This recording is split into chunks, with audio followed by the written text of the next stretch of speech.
Hello there, I'm David Bradley and welcome to episode 2 of Applied Theory. So this is episode 2, the 3 fundamental scales of Western music. So basically I'm going to be discussing what I consider to be the 3 basic scales of Western music in general. So they're a really good, really solid grounding point for learning all the others.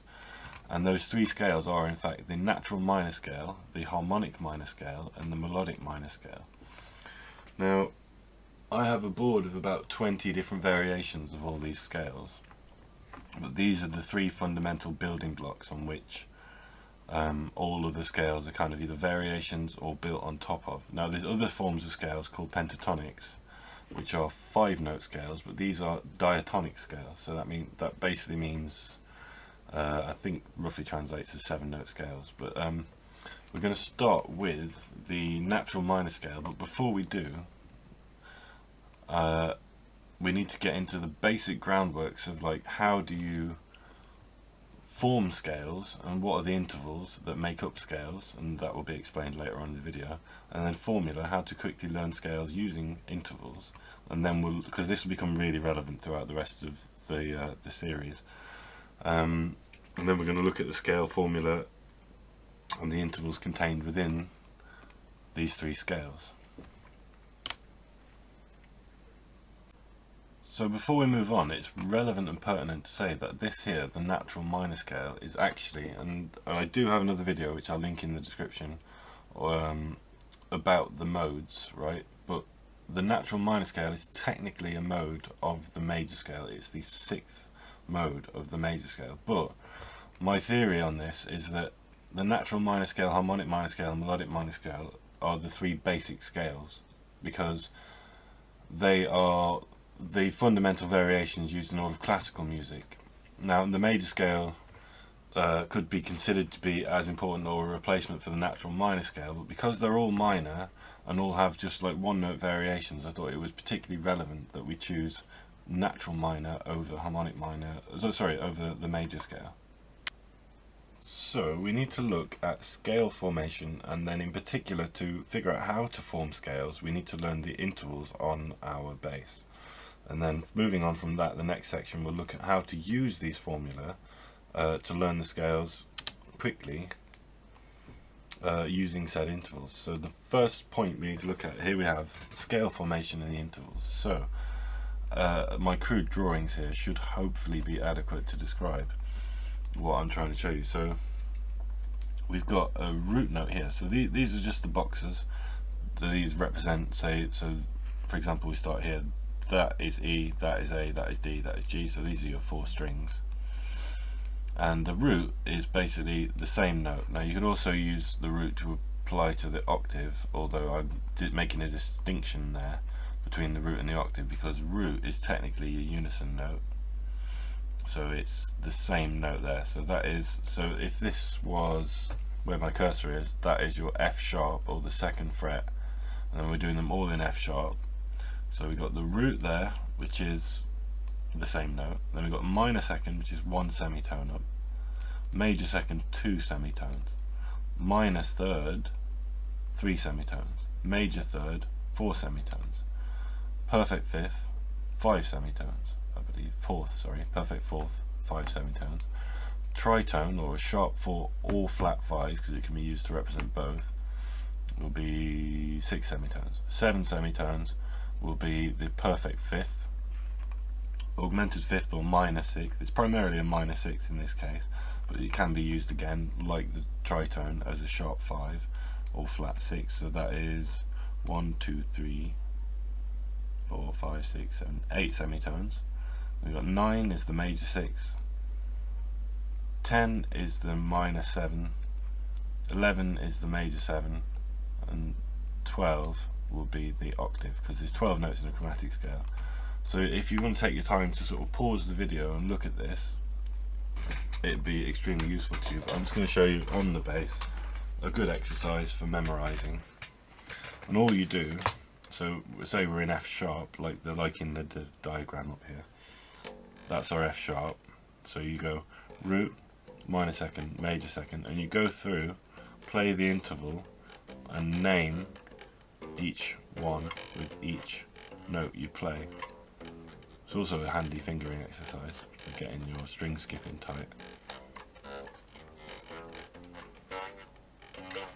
Whoops. So there you go. So they're all the intervals. And now what we can do once we've got a kind of idea of how to memorize all these intervals, we can then start to use these intervals to form scales. But if you look just quickly before we move on, next to minor second I've written flat 2 and 2 on major second, and so on and so forth. There's like a slash and then the number, and these numbers, whether it be flat 5 or sharp 5, all will be used in the scale formula. So we're going to kind of look at that now.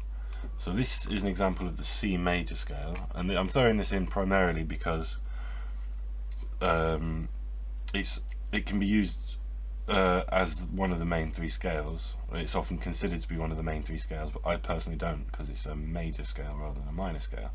But just to show the kind of example of how it works, if I drop out the bass here, we've got C, D, E, G, sorry, F, G, A, B, C. That is, like in the previous video, the white notes on the piano. And then they're formed of root, second, third, fourth, fifth, sixth, seventh octave, and from these previous intervals. So as you can see, you've got second, third, fourth, fifth, sixth, seventh octave. So you can pause it now and look at that, but it is kind of written on the next page, which is, so the green notes are the octave or the root, and then the red notes are all the shape for the scale. So let's show you that on the bass. So we're just using this as an example of how to learn these formula. So we're on the 3rd fret here. So this is the 3rd fret because that's your open A string. This is just 0. So we start here on C, and then major second, 3rd, 4th, 5th, 6th, 7th octave. Do, re, mi, fa, sol, la, ti, do. Can't do it backwards. I don't know my solfege well enough. Let's tune my bass too. But that's the C major scale anyway. 3, 5, 2, 3, 5, 2, 4, 5. And that's kind of the pattern.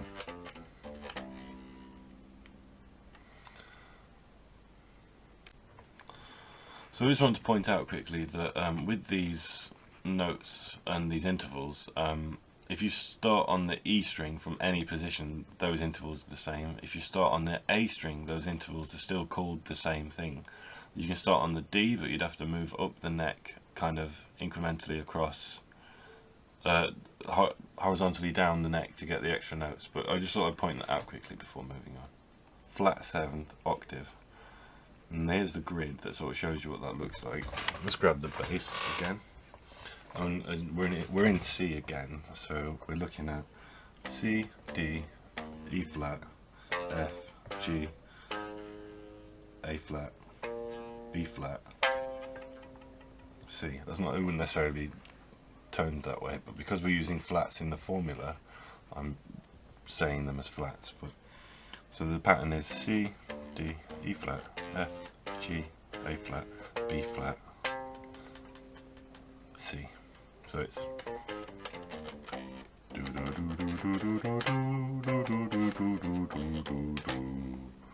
so that's on natural minor scale. Now compare that to harmonic minor, which is basically essentially the same scale but with a major 7 there.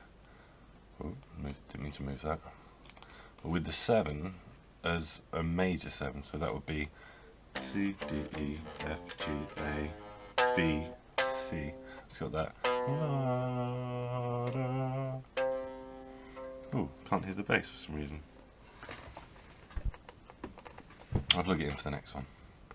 But yeah, that's our basic scale. C, D, E flat, F, G, A flat, B, C. Hope you can hear that nice enough. And then the next and final scale is melodic minor, and all we're doing now is we're taking the 6th here and making that major as well. So 1, 2, 3, 4, 5, 6, sorry, 1, 2, flat 3, 4, 5, 6th, 7th octave. Now if you were doing classical music, you would go up, and then melodic minor and down, harmonic minor, but sorry, melodic minor, but we're looking at jazz melodic minor here, so I probably should have added the word jazz, but you get the idea. Root, second, flat third, fourth, fifth, sixth, seventh, octave. And they're basically the three fundamental scales. So once you've got these memorized, so this is the page to look at. If I emphasize anything, you need to look at this, because it's so common, especially on the internet or in tablature or in general, for people to refer to these. And these will become relevant when we're looking at the formation of scales, chords as well, which will be coming in a future episode. So what have we covered? We've got scale formation and the intervals, how to quickly form them. We've got all three scales covered, and this, as brief as it has been, hopefully it's accessible and understandable, but if not, please feel free to leave questions in the comments. I've been David Bradley, aka Dr. B, and this is episode 2, the fundamental scales of Western music.